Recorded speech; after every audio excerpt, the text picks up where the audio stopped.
Malungkot pong ibinabalita ng GMA Network ang pagpanaw ng aming minamahal na kapuso at kaibigan, si Mike Enriquez. Siya po ay 71 taong gulang. Si Mike po ay halos 2 dekada nating nakasama gabi-gabi dito sa 24 oras. Mahigit 20 taon din siyang naging host ng public affairs program na investigador. Si Mike po ay nagsilbing presidente ng RGMA Network Incorporated at naging senior vice president and consultant for radio operations ng GMA. Siya rin po ang host ng Super Balita sa umaga at saksi sa Double B, sa Super Radio DZBB. Mahigit 50 taon ng buong pusong naglilingkod sa mga manonood at tagapakinig si Mike na nagsimula sa industriya noong 1969 at naging bahagi ng GMA Network noong 1995. Nagluluksa po ang Board of Directors, Management at Empleyado ng GMA Network Incorporated sa pagpanaw ni Mike. Ayon sa GMA Network, ang kanyang dedikasyon sa industriya ay magsisilbing inspirasyon sa lahat.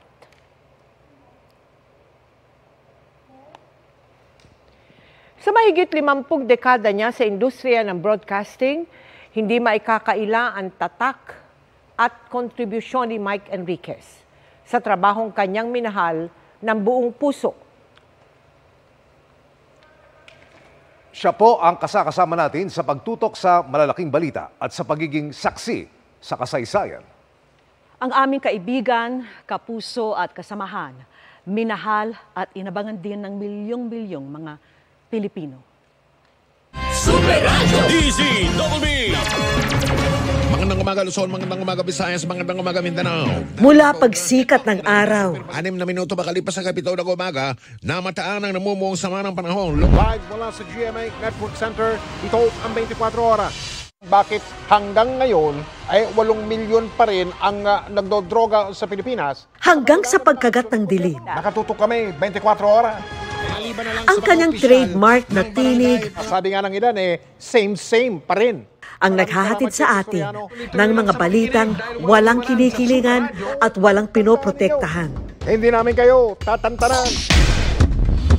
Mahigit 50 taon na ang career ni Mike Enriquez sa broadcasting. Nagsimula yan nung siya'y 19 years old pa lang.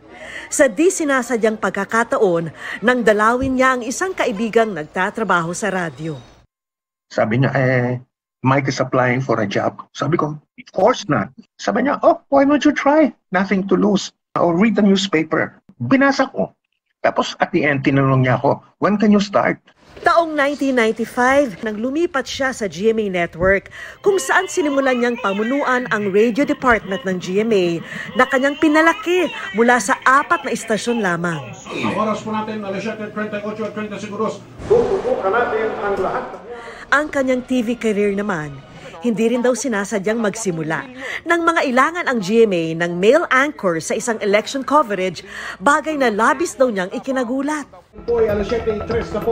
Itong mukha na ito, hindi pang TV ito Tanggap ko yun. Sarili ko ang nanay, hindi makapaniwalang sa TV ako Kinuha si Mike para maging anchor ng pinakabagong newscast ng GMA, ang Saksi.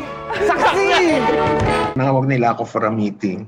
Sabi nila gusto nila fast-paced newscast. Tapos ang gusto nila mabilis, no? Mabilis. Tsaka puro headlines lang. Nervyos ako noon. Nanginginig ako sa takot, ang lamig pa ng aircon. Basta po kayo, tataas na ang presyo ng langis bukas. Mula rito, gabi-gabi na siyang naging tagapaghatid ng balita na pumukaw sa atensyon ng milyong-milyong Pilipino sa kanyang unique na estilo ng pananalita. Taong 2000, nang opisyal na maging investigador ng bayan si Mike, na umaksyon at nagbigay solusyon sa mga sumbong at problema ng ating mga kababayan.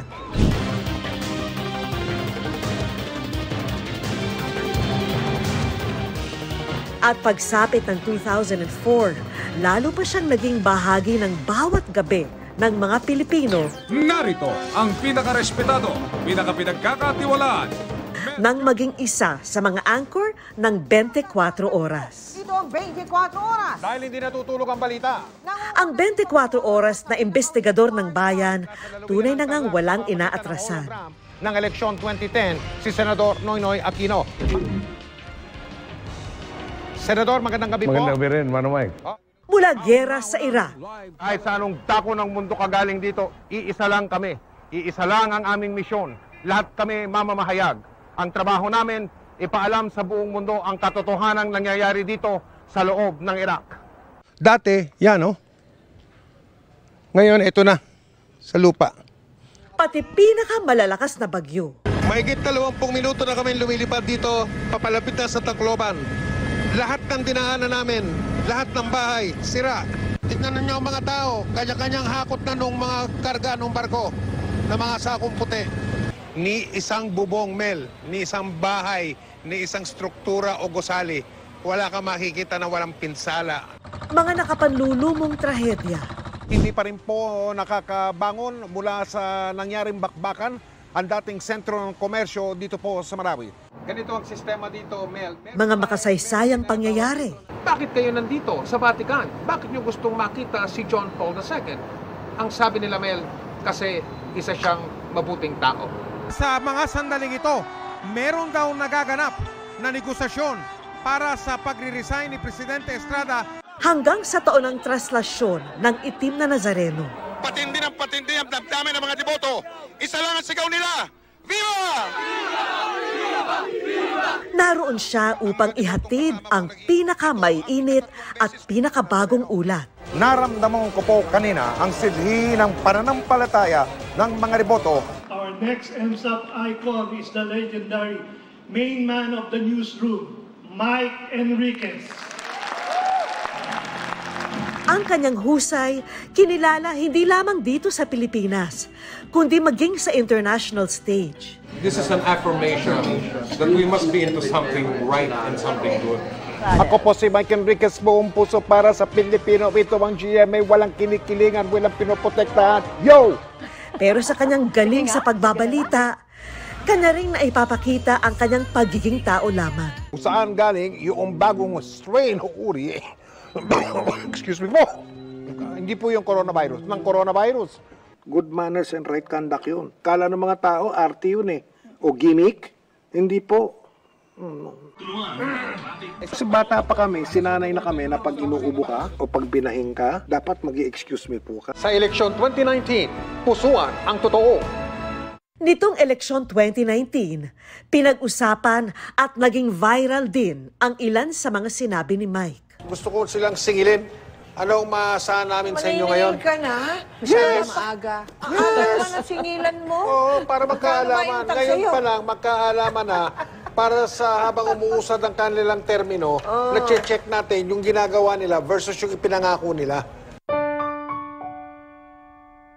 Ngayon, ang aming minamahal na si Mike, hindi muling maririnig ang tinig matapos ang kanyang pagkikipaglaban sa karamdaman. Pero sa aming puso, malinaw na malinaw pa rin ang kanyang boses. Hindi namin kayo tatantanan. Ako po ang inyong kapuso, Mike Enriquez. May paninindigan. Gabay namin sa paghahatid ng serbisyo at katotohanan at ng matapang na pagbabalita. Paalam, Mike, hanggang sa ating muling pagkikita.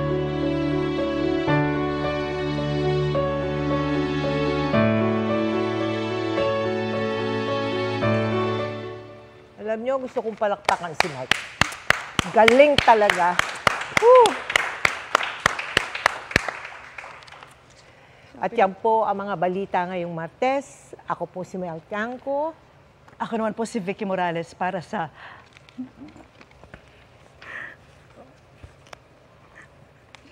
mas malaking misyon. Para sa mas malawak na paglilingkod sa bayan, ako po si Emil Sumangil. Mula sa GMA Integrated News, ang News Authority ng Pilipino, nakatutok kami 24 oras.